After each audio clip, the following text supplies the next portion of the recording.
안녕하세요. 김성현입니다. 이란 전쟁이 쿠르드 민병대의 지상전 투입으로 이렇게 끝내기 수순에 접어들고 있는 것 같습니다.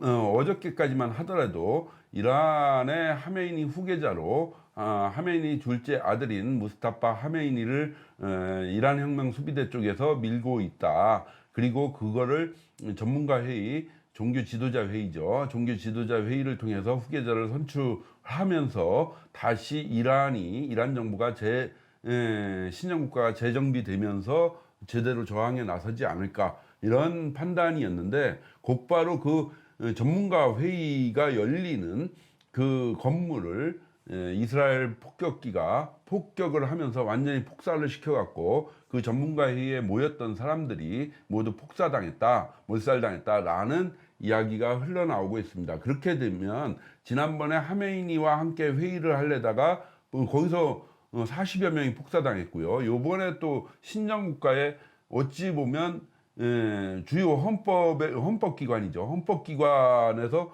이 최고 지도자를 뽑는 사람들, 뽑을 수 있는 사람들, 자격이 있는 그 종교 지도자들의 회의 자체가 거기서 폭살을 당했으니까 이제는 뭐 최고 지도자를 뽑을 수 있는 기구가 없어졌습니다. 왜 그러냐면, 이 최고 지도자를 뽑는 전문가 회의는 어떻게 구성이 되냐면, 그것이 이란의 헌법에 그렇게 있다고 되는데요. 뭐냐면, 국민 투표로 해서 뽑힌 사람들 중에서 하메이니, 그러니까 죽은 하메이니가 누구누구를 선정하고, 그 선정된 사람들로 구성되는 것이 전문가 회의랍니다. 그래서 보면 그 하메이니가 죽을 적에 그럼 내 후계자는 누구야? 라고 하면 그 전문가 회의에서 선출을 하는 그런 식의 승계 계승인 거죠. 그것이 옛날 호메이니에서 하메이니로 전환될 적에는 그렇게 큰 문제가 없었습니다. 왜냐하면 아야톨라 호메이니가 그렇게 구성을 하고 난 다음에 하메이니를 지적해서 하메이니를 뽑았기 때문에 큰 문제가 없었는데, 이번에는 하메이니가 죽었지 않습니까? 그러니까 다시 이 전문가회의를 구성을 할 수 있는 하메이니가 죽은 겁니다. 그런 상황에서 전문가회의를 구성하는 사람들도 모여서 회의를 하다가 완전히 다 몰살을 당했으니까 이제는 전문가회의조차도 구성할 수가 없게 돼버리는 겁니다. 그렇게 없게 되면 사실상 이제 정부를 구성할 수가 없게 되는 상황이 전개된 것이죠.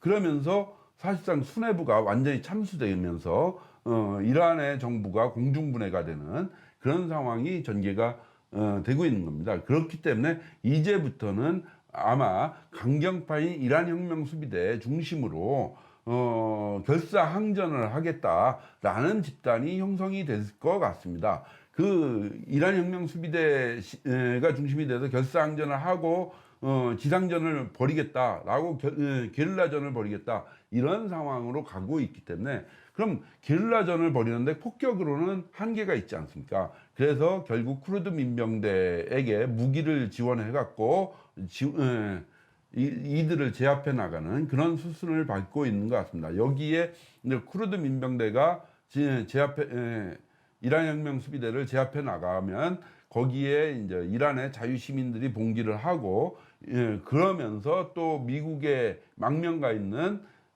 팔레비 왕세자가 이제 귀국을 하면서 이 이란 정부를 다시 어떻게 구성을 할지, 이란 국가를 다시 어떻게 재건할지, 이런 문제를 논의하게 될 것 같습니다. 그러면서 국명도 뭐 이란을 계속 쓸 건지 아니면 페르시아로 바꿀 것인지, 이런 얘기도 나올 것 같고요. 그 다음에 요번에 기여를 한 쿠르드족은 어떻게 좀 그럼 독자적인 자치권을 줄지 아니면 독립국가를 줄지, 이런 문제도 함께 논의가 될 것 같습니다.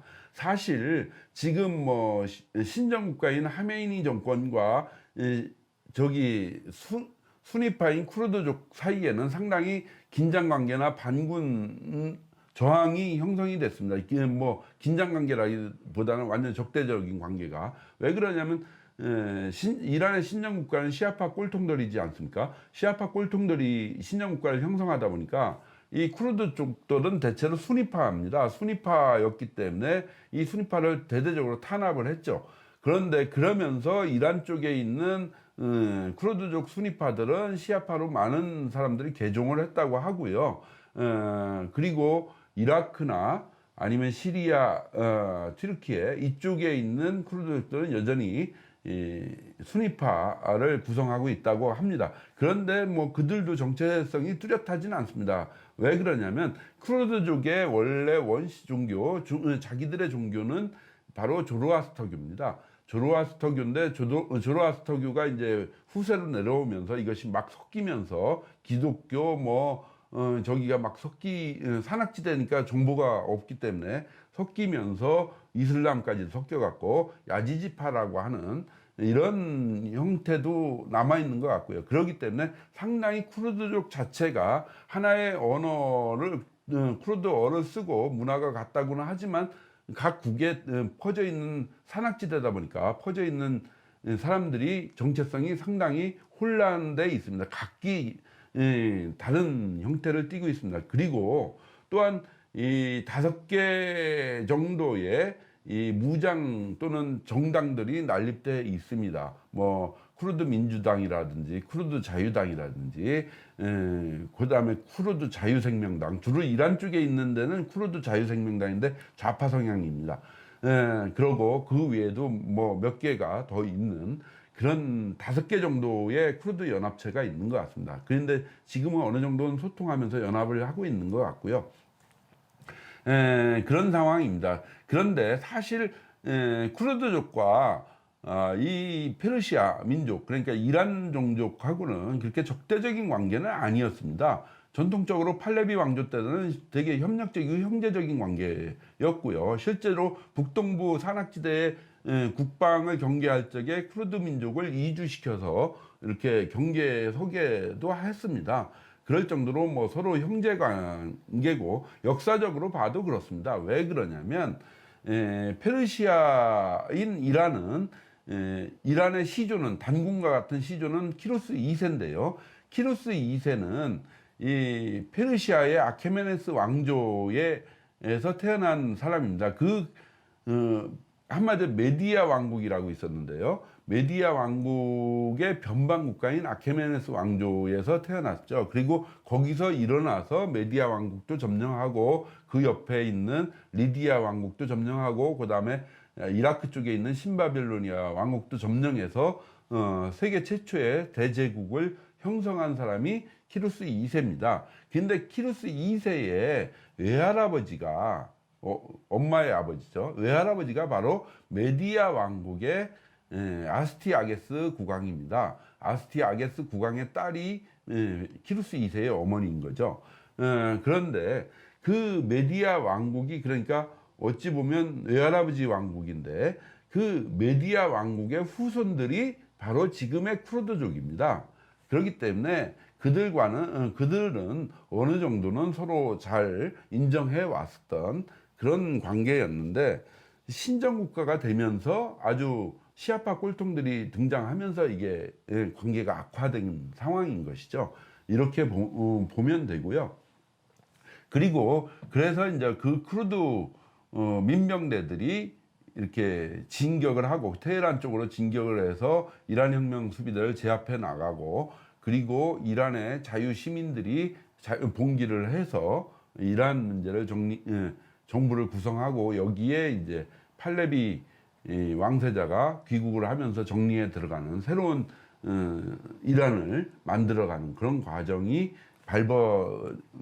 그런 과정으로 진입해 나갈 것 같습니다. 그렇게 되면 이란에게는 새로운 진짜 이란 국민들한테는 새로운 세상이 열리는 상황이 될 것 같습니다. 이것이 새로운 상황으로 갈지 아니면 계속해서 이란 혁명 수비대라는 강경파가 계속 저항을 하면서 또는 쿠르드족을 잘못 건드려서 잘못 처리하면서 이게 내전 상황으로 갈지 이거는 여전히 유동적이라고 볼 수 있습니다. 그런데 그런 과정에서 결국엔 트럼프 대통령과 미국이 이 문제를 판을 정리해 가지 않을까 이렇게 생각이 듭니다. 그리고 미국이 그렇게 해서 트럼프 대통령과 판을 정리하면서 자유 이란, 자유 페르시아 이런 형태로다 정착해 나가지 않을까 그렇게 생각이 듭니다. 그러면 이란이 워낙 자원이 풍부하고 땅덩어리가 넓은 나라이기 때문에 얼마든지 옛날에 팔레비 왕조 시대 때 정말 선진적인 그리고 강대국의 면모를 조만간 되찾을 수 있지 않을까 그런 생각이 듭니다. 예, 감사합니다.